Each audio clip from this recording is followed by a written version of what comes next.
Hello everyone, this is your legal सखी। और आज हम एक ऐसे टॉपिक पर बात करने जा रहे हैं जो हर परिवार, हर घर और हर एक इंसान के लिए बहुत ही ज़्यादा इम्पॉर्टेंट है। मेंटेनेंस अंडर भारतीय नागरिक सुरक्षा संहिता 2023। अक्सर हम देखते हैं कि घर में रिस्पॉन्सिबिलिटीज़ को लेकर कन्फ्यूजन होता है। क्या सिर्फ पैसे भेजना काफ़ी है? क्या पेरेंट्स, वाइफ्स या बच्चे को मेंटेन करना सिर्फ मॉरल ड्यूटी है या एक लीगल ऑब्लिगेशन भी है? आज मैं आपको हर प्रोविज़न, हर राइट और हर लीगल प्रोसेस सिंपल शब्दों में समझाऊंगी ताकि आप या आपके परिवार का कोई भी मेंबर अपने हक से वंचित ना रहे। तो मेंटेनेंस होता क्या है? मेंटेनेंस का मतलब होता है कि अपने डिपेंडेंट्स को उनकी बेसिक ज़रूरतें के लिए फिनेंशियल सपोर्ट देना। ये डिपेंडेंट्स हो सकते हैं वाइफ, चिल्ड्रन और पेरेंट्स। भारतीय नागरिक सुरक्षा संहिता 2023 ने मेंटेनेंस के रूल्स को और भी क्लियर, स्ट्रिक्ट और फास्ट बना दिया है ताकि कोई भी वल्नरेबल इंसान बिना सपोर्ट के ना रहे। सेक्शन 144 कहता है कि मेंटेनेंस क्लेम कौन कर सकता है। तो मेंटेनेंस वाइफ या तो लीगली वेडेड वाइफ, चाहे साथ रहे या अलग रह रही हो, या डाइवोर्स हो गया हो लेकिन दोबारा शादी नहीं हुई हो, अपने हस्बैंड से मेंटेनेंस क्लेम कर सकती है। ये रूल्स सभी रिलीजन्स और पर्सनल लॉज पर भी इक्वली अप्लाई होता है। दूसरे जो होते हैं वो बच्चे, माइनर, लेजिटिमेट, इलेजिटिमेट या अडॉप्टेड।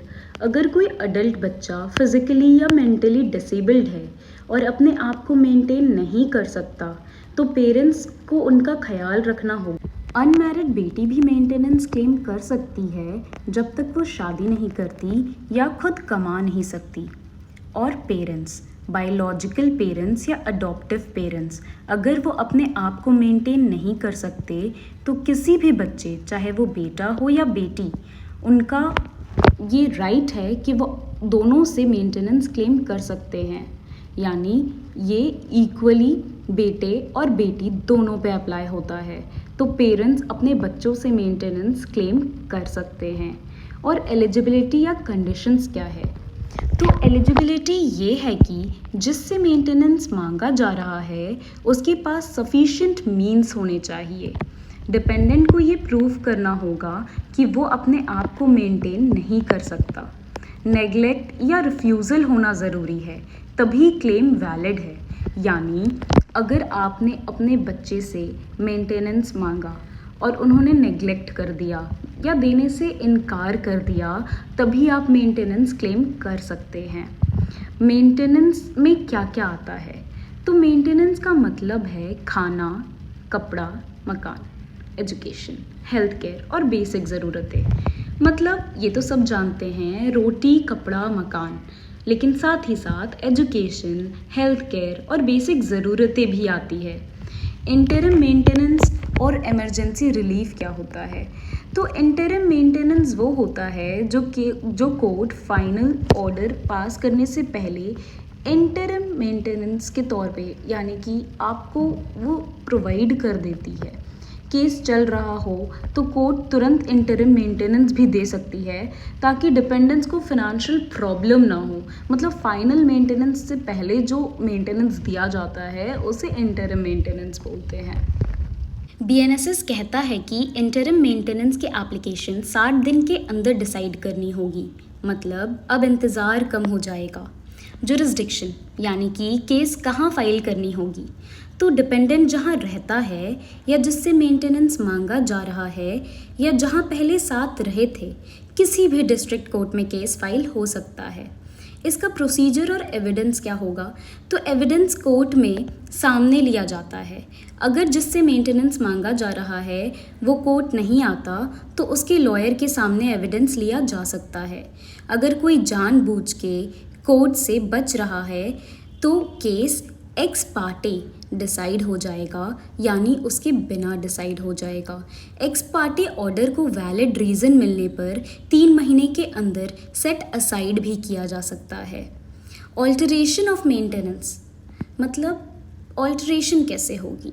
अगर सिचुएशन चेंज हो जाए, जैसे इनकम बढ़ गई या किसी की शादी हो गई, कोर्ट मेंटेनेंस बढ़ा या घटा भी सकता है या बंद भी कर सकता है, ये टोटली कोर्ट पे डिपेंड करता है।